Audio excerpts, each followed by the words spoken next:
what you are doing, whether in a direct role by singing or in a supportive role by running sound or production or the slides or the lighting, I think one of you talked about, you're helping to create that atmosphere in which we sing the word of Christ to one another. You probably enjoy it. It's probably fulfilling, but I'm wondering if you have any idea of how critically important it is according to the Apostle Paul. If Paul had to say, here's the most important thing that churches should do when they come together, it's going to be singing. Isn't that wild? The more you understand God's ridiculous love for people that deserve anything but that, it just unleashes the human heart to sing. It's like, how could you love me like that, God? It's amazing.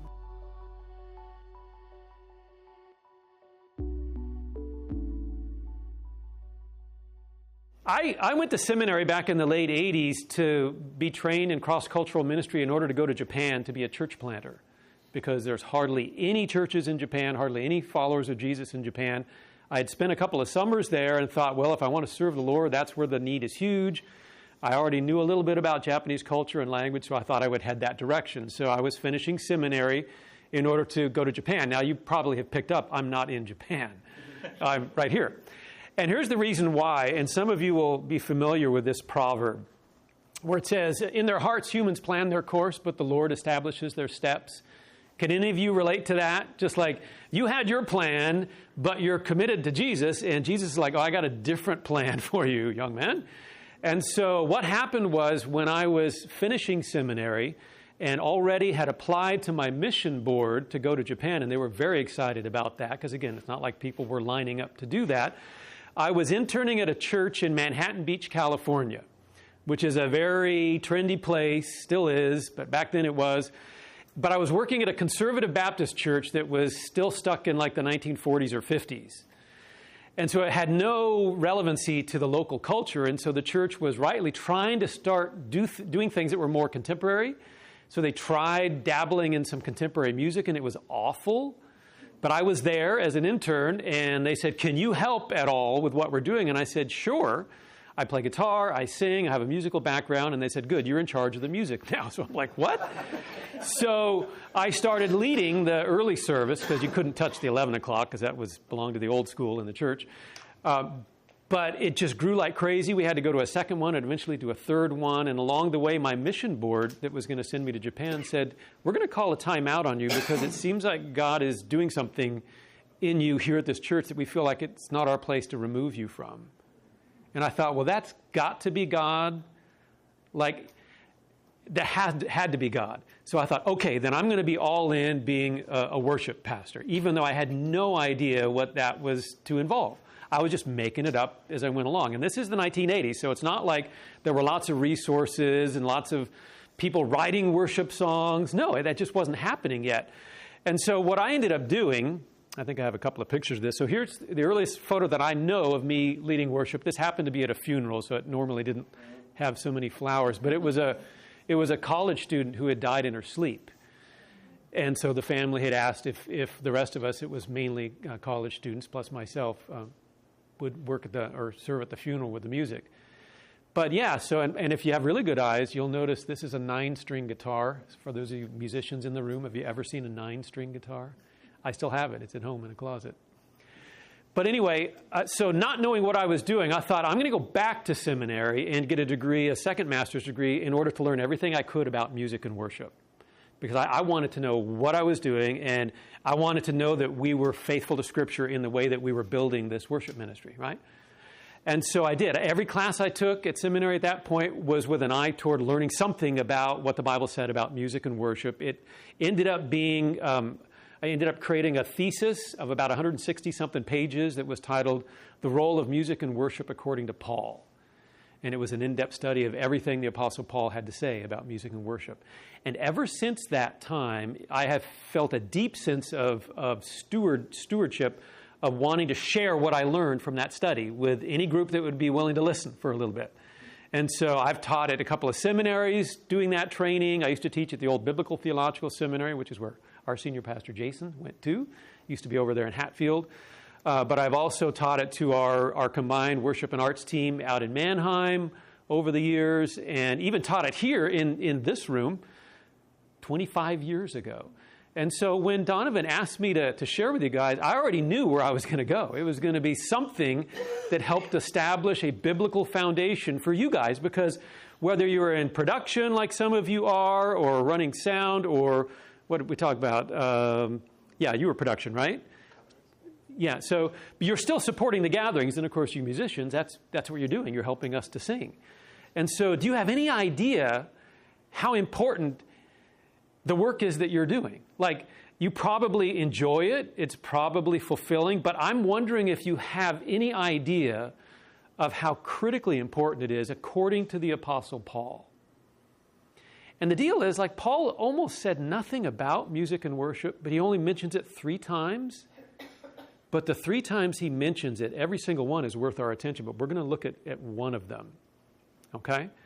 And my hope and goal is that by the time we're done, you will realize, and this is not hyperbole, that you guys who are executing or supporting the times that we sing together are actually pulling off the most important thing we do as a church.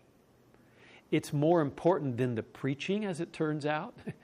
It's more important than anything else the church is doing. And all of those things are important, but if Paul had to say, here's the most important thing that churches should do when they come together, it's going to be singing. Isn't that wild? So what I'm going to do, I had some additional stuff planned that I'm going to, just for the sake of time, scooch through. So let me, I think I had a few other, oh yeah, so there's Manhattan Beach. So there's me leading baptism service at the beach. Here I am here in the place of Donovan. But notice who's in this picture. This is 2007 or 8. You recognize yourself, Judy? There you are. That's Judy. There's my son-in-law. This gentleman right here, Guy. And then you should recognize this bass player. That's Jeff. So we all go way back. And that's no longer a 9-string guitar. That's a beautiful Taylor guitar that I still have, that's my baby as far as guitars go. Okay, one thing I do want you to do at the table, because I want to get your wheels turning, because you might not even know, like, where are these spots where Paul even talks about music and worship. So I want to at least have you answer this last question. We won't have time for the first 2, but if for some reason your memory's wiped out and you'll be sent to a desert island to start a new life, as well as a new church, and just play along, and what was it, one of you was sharing about how, there'd be no electricity, so don't even worry about that part of it. Just have fun with it. But what one Bible verse would you bring to help you start a worship ministry? There's a lot of stuff in the Bible that would be super encouraging to pull in, but I would just like you to be thinking about this, like, biblically speaking, what would be a go-to verse or passage that would be, like, really important to include to build a brand new worship ministry. So just take a couple of minutes around your table and just at least pull out a few ideas, just for a minute or 2. Go for it.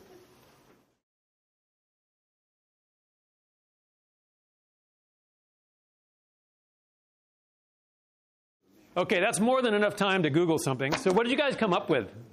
What are some, and like I said, there's no wrong answer. There's all kinds of verses that would be awesome to use to build a worship ministry. But what did you guys come up with? Dee? Psalms 156. Okay, Psalm 156, because? Because it's literal. Okay. Let everything that has breath praise the Lord. Praise the Lord. Okay, cool. What else? What'd you come up with? All of Psalm 100. All of Psalm 100? Okay, that's a good one. Worship the Lord with gladness. Yeah. All right, so far the Psalms is winning. That's awesome. What else did you come up with? We have Proverbs. Was it Proverbs 3? Okay, trust the Lord with all your heart. Yeah, cool. Doesn't mention singing, but that's still, yeah. Good. All right. Anyone else want to say what did you guys come up with? I think that Donovan talks about it often is Romans 12:1.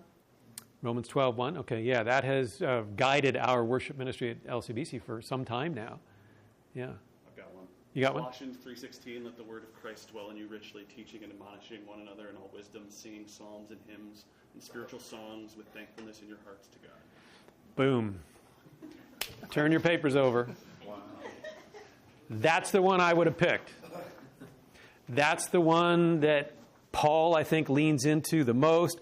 A good runner-up would be the verse at the top of your handout. And by the way, don't get spooked by the handout. We'll be done in about a half an hour, but there's like 8 or 9 pages. But that's because I like to give you more information than I'm going to talk about.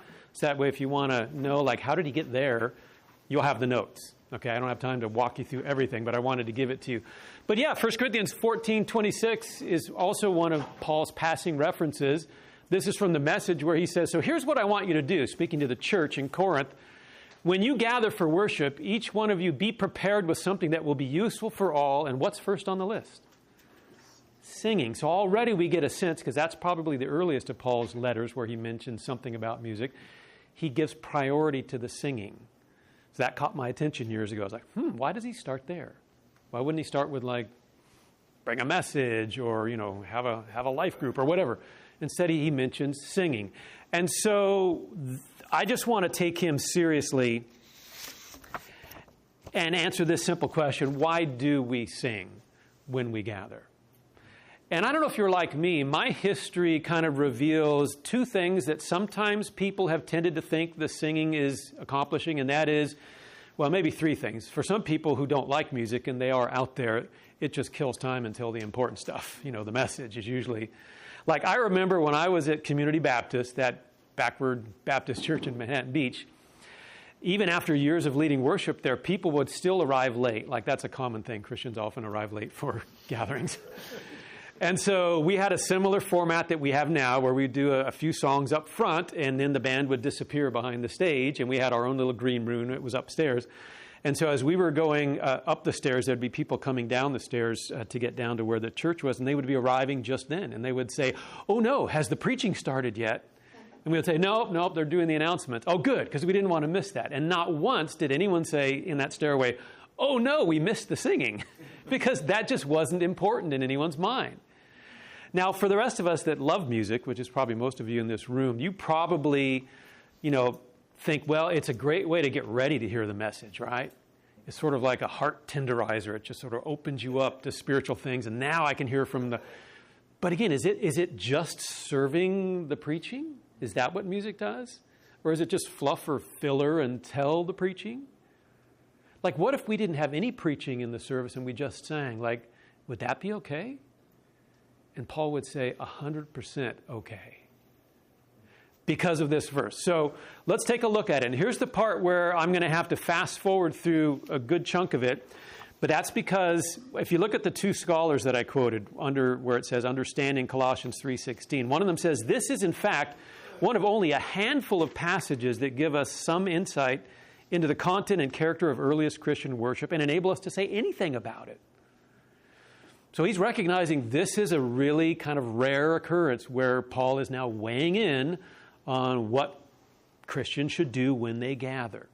Look at the second one, though. He says this verse, together with Ephesians 5:19, which are the classics among the New Testament passages pertaining to musical performance in the church, they present questions of syntax, that's just like grammar and the structure of the sentence, to which the interpreter is exceedingly hard put to find a certain answer, which means what's going on in the Greek grammar behind the English is just not easy to just clearly know what Paul was saying unless you stop and take some time to unpack it, which is what we're going to do, at least in a short order.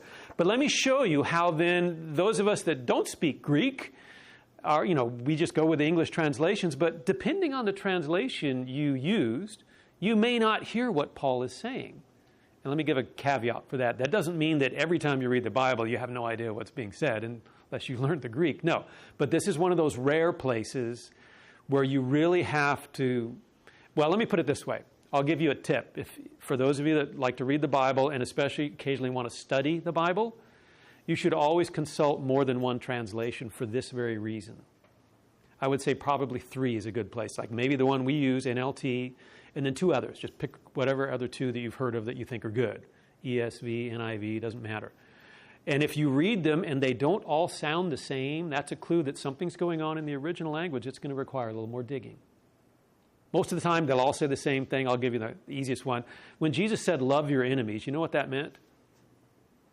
That means you have to know who your enemies are, and you need to know what it means to love somebody. And then you put those together, and you do that to those people. The Greek is unambiguous. All the translations say that, love your enemies. So we can just move on, other than, in understanding we can move on, but now we have to figure out how do I actually do that, and that's the hardest work. But in Colossians 3:16, it's different in every translation. So let me give you 3 examples. The go-to scholarly translation, the New Revised, says, let the word of Christ dwell in you richly, semicolon, did you notice? Teach and admonish one another in all wisdom, semicolon. and with gratitude in your heart, sing a bunch of songs. So 3 things we should do, they all sound great. Let's do those things. Is there any indication how those 3 things are related or if they're related? Nope. It's just kind of a laundry list of good stuff that Christians should do. Okay.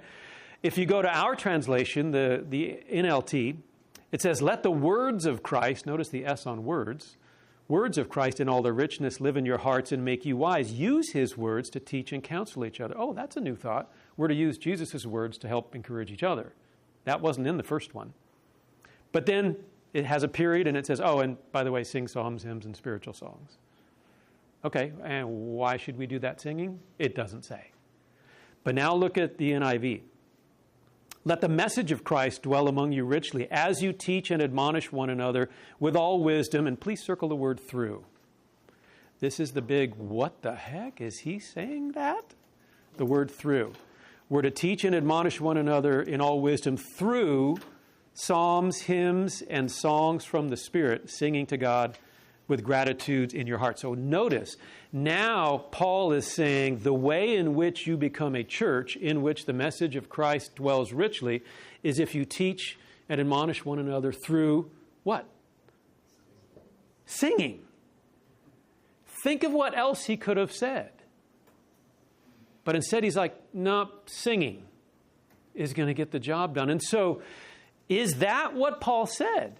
Or did he say it the way the first translation did, or the second one? So do you see the challenge that they don't all read exactly the same? There's differences between all 3. So that just flags the fact that, okay, there was something going on in the original language that takes a little more digging to be able to come away with confidence that, okay, so this is what Paul said. So if you turn the page, and again, don't let the eyes glaze over. I'm not going to go through all of this with you. This is the more in-depth stuff here, but there is a very clear and straightforward structure. Do you remember back in, what was it, middle school? Is that when we still do it? Middle school? When do you start diagramming sentences?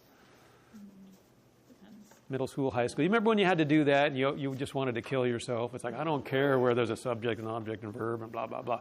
But it turns out that's the only way you can make sense of communication is you have to diagram it and figure out, oh, okay, so there's a command followed by some other subordinate clauses, and now we know where this is going. So I've given you the way that it's going in the Greek, just putting it in English. So there's a command, let the word of Christ dwell in you richly, and then a couple of prepositional phrases. The preposition is in all wisdom, and in the grace. And then underneath both of those are participial clauses, which you're like, what is he talking about? Participles are verbs that can't stand on their own. They have an ing on the end. And so it's hanging on a main verb somewhere else in the sentence. So you have a command with then phrases that relate to the command, and especially with participial phrases, which are absolutely tied to the command. Okay, and let me just say something about the command, just so you're clear. And this I will build out a little bit. So the command is in the present tense, which means it's something you continually obey. So like if I asked Donovan, hey Donovan, would you give me your handout right now? He could come and give it to me, and now he's done obeying that command. But if I said, hey Donovan, would you please bring a positive attitude to every rehearsal and every Sunday morning, when is he done obeying that command? Never. Okay, so it's that kind of command. It's let the word of Christ dwell in you continually with richness, okay? It's also plural, so the you is not like you individually. The you is the whole church. So this is a command to the church, not to you individually. And the word of Christ either means the stuff that Jesus said or the stuff that's true about Jesus. And in the end, we don't know. It's probably both. I think that works. And then the dwell in you richly just means for something to be at home. Like, you know what? It's the difference between like having dinner at a friend's house and having dinner at your own house. You just feel different. Because when you're at home, it's like, I'm just going to put on my usual outfit, my USC. You're smiling. She knows exactly how I dress when I'm at home because it looks the same every night. Yeah. It's these sort of plaid sleeping pants and then my USC hoodie. And then I sit on the couch with 2 pillows next to me to watch TV. I'm totally at home. Like I'm completely at ease in my house. And I wouldn't do that if you invited me to your house. I wouldn't show up in plaid sleeping pants because I'm not at home with you. I figure I should probably look spiffy, at least spiffier. So that's he wants the word of Christ to feel like that in the church, like totally at home, which means access to every room and every cabinet. It's like the word of God has freedom to just infiltrate the place. Isn't that cool? That's what he wants. He wants every church to be a church in which the word of Christ dwells like that. Wow, I would like to be a part of a church like that. Paul, how could we become a church like that? I'm glad you asked, is basically what he's saying. And his answer is sing. So turn the page. That has to do with those participial clauses. And again, there's a lot of technical stuff there. But if you look about 3 paragraphs down, where it says, let the word of Christ dwell in you richly by teaching and admonishing one another with songs and by singing in your hearts to God. So that's how those participles are functioning. Again, if you want to see more of how I got there, you can read the stuff above it. But participles are related to the command in some important way, and the context determines it. And in this case, Paul is being helpful. He's saying, here's the kind of church I want you to be, and the way you're going to get there is by singing. But then there's stuff about singing that we have to unpack too. So he goes on to say, number 2 there, clause 1, in all wisdom and teaching and admonishing one another. So stop there for a second. So normally we think the teachers of the church are the people on the screen, like Jason today. But it turns out you all are the teachers. We're to teach and admonish each other, one another. So even that's like, okay, I'd never thought of myself as one of the teachers of the church, but it turns out we all are. Okay, and then we're to use the psalms, hymns, and spiritual songs. And I've given you some of the details there, but he's saying, look, the way that you're going to be a church in which everything about Jesus is going to be totally at home in that church is through you instructing each other with your songs. Which again, he didn't say listen carefully to the preaching, and he didn't say, have your chair time or your devotional time. He could have said 1,000 other things that probably would have helped the word of Christ dwell in that community of believers. But he said, your singing will get the job done. Now, let's stop there for a second, too, because isn't there sort of a common sense element to that? It's like, what happens when you take something that someone would say and set it to music? Doesn't it sort of change the dynamic of what's being said? It's like all of a sudden, especially if the music is crafted very thoughtfully to the words, then those words sink in a little bit more, don't they? Even just at the most banal level of it's hard to forget after that. Someone can tell me something and I'll be like, what did he say? He said something to me the other day. It was really profound, but I forgot it. But if it's put to music, like, I don't know, this will date me for sure, but I've been around a long time. So I watched a lot of TV as a kid because we didn't have phones to scroll or whatever. We just watched TV. And there were only 3 networks. That's all we had, ABC, NBC, and CBS. And so I watched a lot of stuff, which means I saw a lot of commercials. So I have thousands of commercial jingles in my head from my childhood. For example, my bologna has a first name. It's O-S-C-A-R. My bologna has a second name. It's M-A-Y-E-R. I love to eat it every day. And if you ask me why, I'll say, because Oscar Mayer has a way with B-O-L-O-G-N-A. Now, that is not life-changing truth, but I can't get it out of my head because they put it to music. And it was cleverly written, too. That's part of the power. Like, Paul is being smart. He's like, you know what? Someone could come and teach you theology, and the next day you'd forget what they said. But if I write a song lyric that's thoughtfully crafted with a beautifully emotionally stirring melody, that'll really sink in. And you'll probably have a hard time. Like, I do a lot of funerals now, especially as I get older. I don't know if you've done too many. But like when people say, here's what we want at the funeral, you know what they almost always ask for? Certain songs.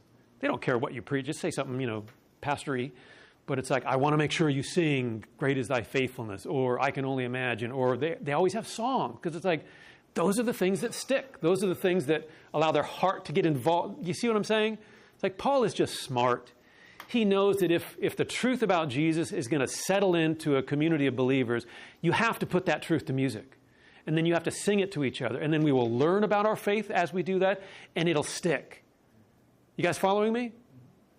That's why I say, I think Paul is smart here. He's telling us the most important thing to do when we gather is not dutifully listen to the preaching, although that's still helpful, but like sing the truth. Repeatedly, year after year. So let's keep going. Turn the page. Just for fun, just so you know, there's no difference between psalms, hymns, and spiritual songs. Sometimes when people look at that, the book of Psalms, and then that stuff in that red book that's at the back of the pews, and then spiritual songs are probably what charismatic people sing. Nope. Those are just interchangeable words. So Paul's just saying, just grab everything that's out there and use it to sing about the word of Christ. Okay? And then that last phrase, in the grace singing, this is number 5, in the grace singing in your hearts. Most translations opt for the word gratitude because that does make sense to sing with gratitude, but I'm convinced it's the word grace. It's literally the word grace. But I don't know if you know this. In Greek, the word for grace and the word for gratitude are almost identical. It's based on charis, which is the word for grace. And I think what he's saying here is basically if you understood God's grace, it's going to be almost impossible for you to not sing. Are you following me? Like, the more you understand God's ridiculous love for people that deserve anything but that, it just unleashes the human heart to sing. It's like, how could you love me like that, God? It's amazing. That's why we have that famous song, Amazing Grace. How sweet the sound, right? So I think he's saying, look, in light of God's grace, then of course sing in your hearts to God. But here's what I want you to notice. Did you notice that originally it says, Paul is saying that we're teaching and admonishing who with our songs? So the songs go this way. But then he's saying, in light of God's grace, sing in your hearts where? To God. Did you know our singing should go both ways? And sometimes we don't even realize when that's happening. It happened this morning. I paid attention to our 3 songs in the opening set. That middle song, who are we talking to in the middle song? I forget what the title is. Who are we saying that the Lord will provide? Who are we talking to? Yeah, we're declaring that to each other. God's not the object of that song. He's the source of the song, the truth, right? I know my Father will provide, or whatever that phrase is, right? But we're actually saying it to say, guys, let's remember. I know that the Lord will provide. We know this, right? Whereas the other songs had, at least the first one was directly, I think, to God, and the second one sort of went both ways. It was kind of interesting. I was following it going, where are we? Oh, we're this way, we're that way. But sometimes we're not even mindful of who we're singing to. Sometimes we just assume it's always to God. And it's like, no, sometimes, and we need it. We need to sing the truth to each other. Okay? So there's a super quick jet tour through the exegesis of that verse. But if you look down at the bottom, see the blue part there? So this is my translation, which is pretty wordy, but I think it's a way for us to wrap our mind around what Paul is actually saying. So my expanded translation is this: let everything about Christ, everything said by him, and everything said about him be thoroughly at home in you, the church, by teaching and admonishing one another in a wise and tactful manner with all kinds of biblically rich songs, and by singing from your hearts to God in light of his amazing grace.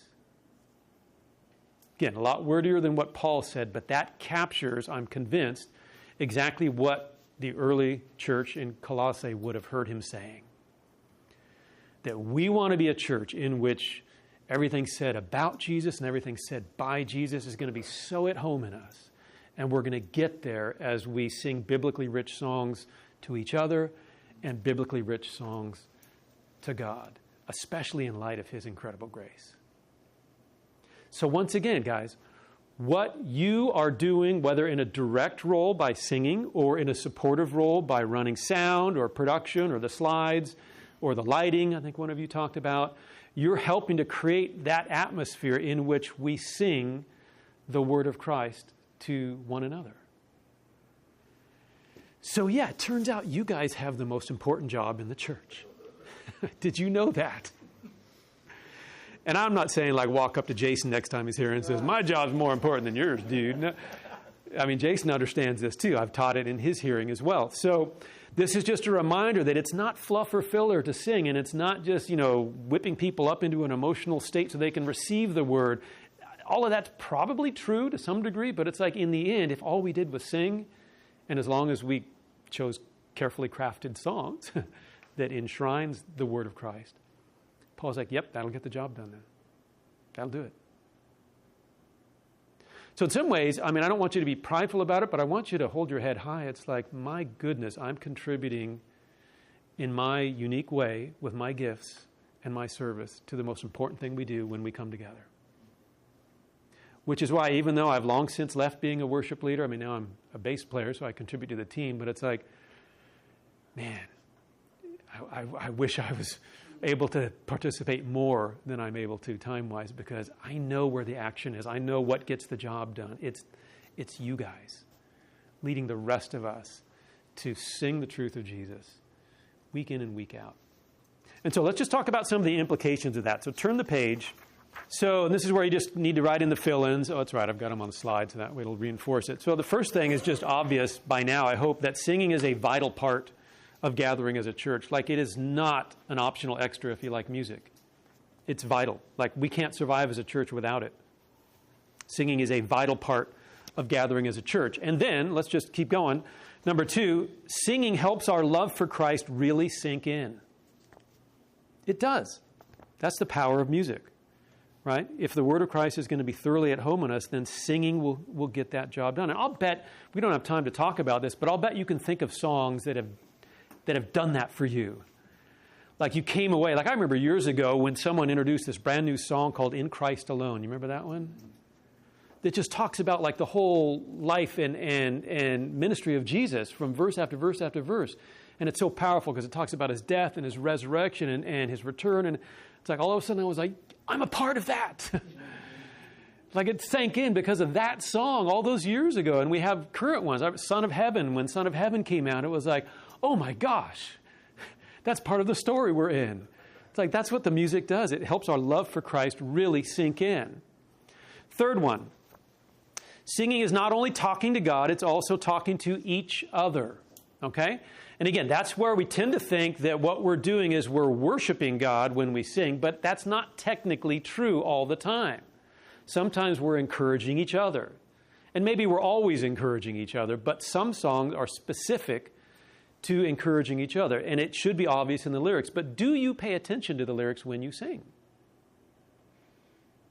Like today, I could have missed the fact that the middle song was not directed to God. But because I was teaching, I was completely riveted to the lyrics. I'm like, oh, there we go. I'm going to talk about that when I get there for lunch. And so here's the thing, and I don't want to bag on anybody, but those of you that are on the stage, because I did this too, because I'm an introvert, and so it was always easier to close my eyes when I led worship because, number one, it looks worshipful, but number two, that means I didn't have to look at the people looking back at me, which freaked me out. But when you're singing songs that are mutually encouraging, that would be as weird as walking up to Peter and saying, hey, Peter, how you doing, man? So good to see you. Tell me, like, would we have a conversation with our eyes closed? No. So I just want to encourage those of you on the stage, whether you're playing bass or keys or drums or the worship leader, it's like, yeah, close your eyes anytime you want, but probably not during the songs where you're talking to the people. Just a little thing. And maybe a teeny bit of a hobby horse of mine, but yes, just be mindful of who you're talking to.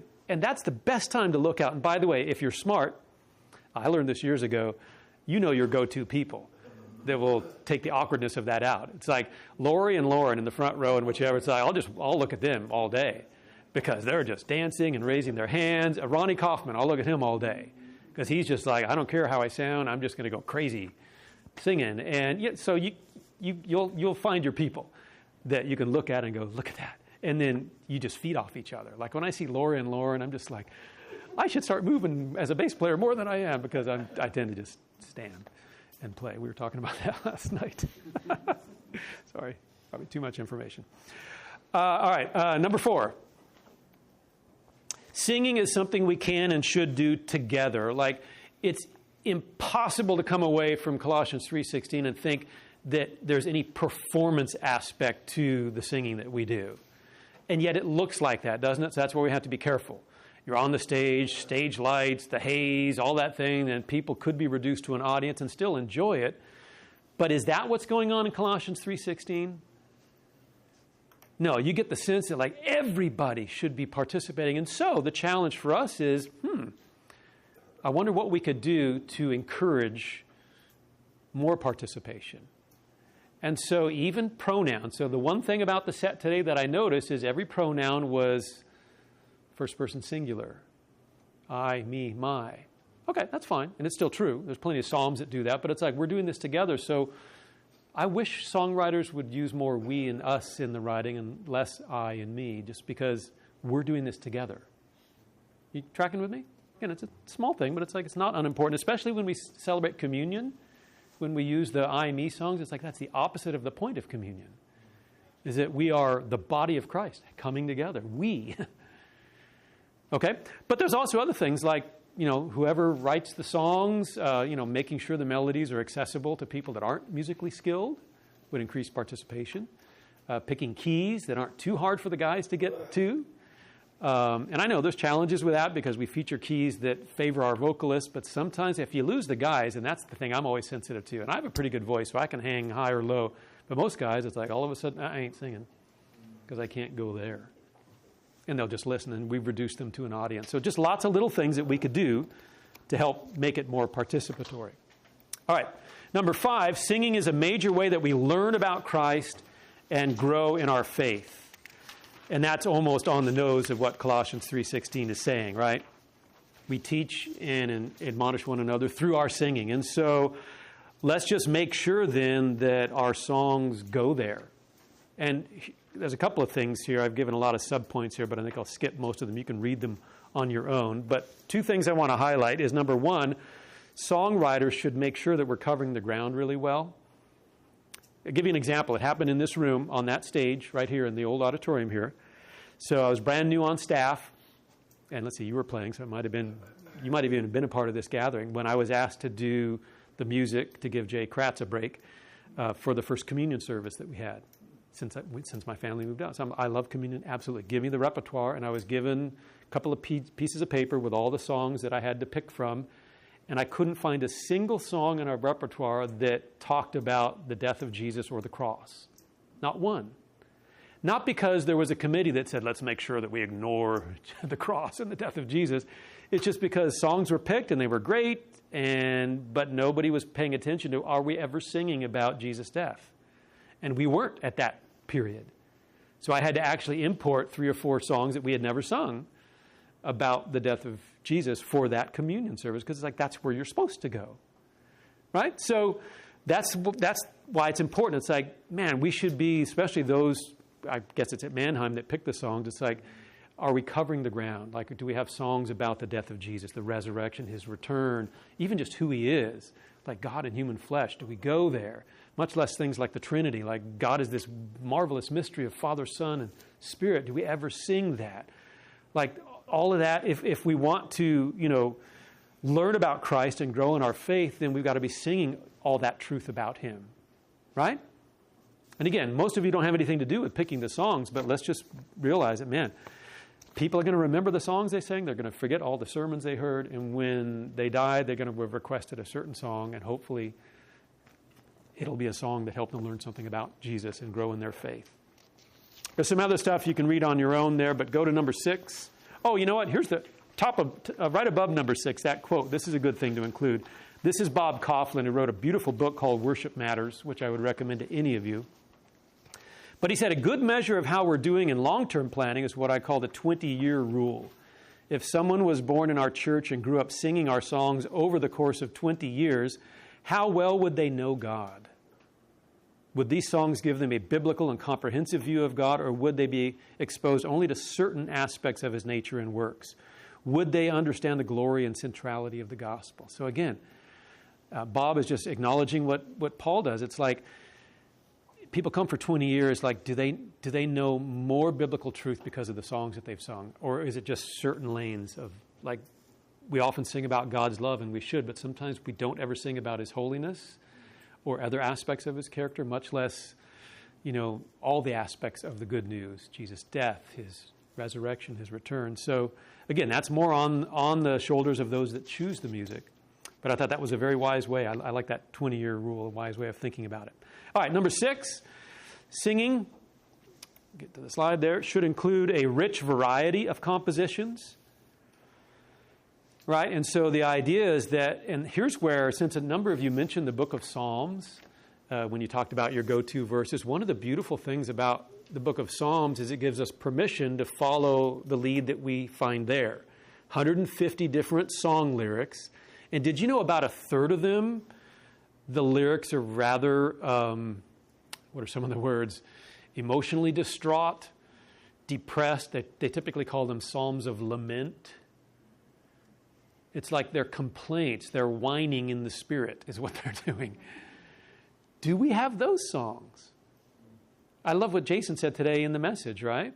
About how, did you think this was going to be easy? No, sometimes following Jesus kicks your butt. So what do you sing at that point? Do you put on a smiley face and go, happy, happy, happy, happy? happy as the people? That's actually an old song from Branch.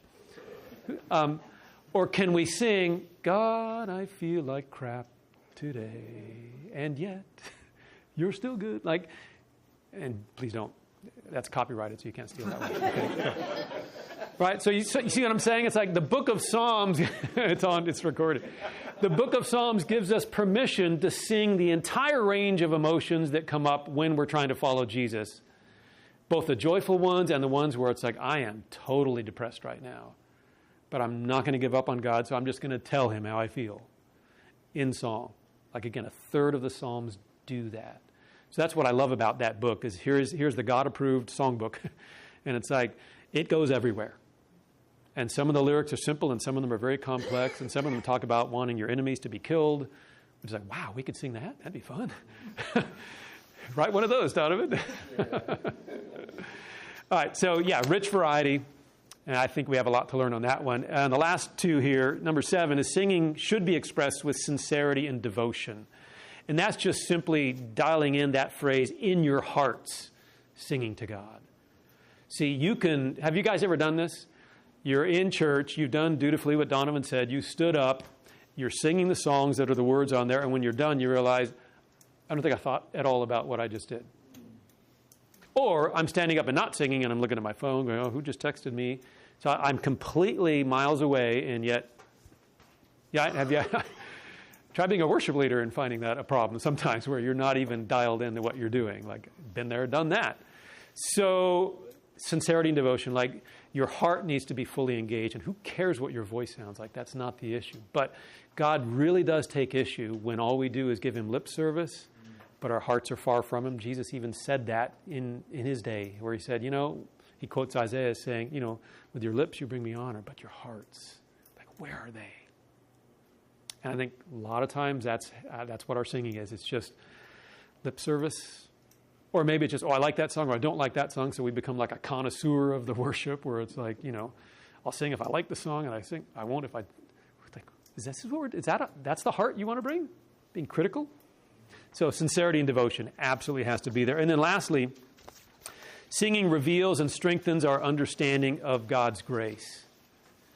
So that's that whole, in light of God's grace, singing, from your hearts to God. And so I think we should lean heavy in our repertoire with songs that remind us of God's goodness and God's grace and God's love. Like, there should be a preponderance of songs that go there, because that's the fuel for the heart to be opened up. When you grasp how deeply loved you are, when what you deserve is God's just judgment, and yet he loves you still, then gratitude, like, again, just starts pouring out.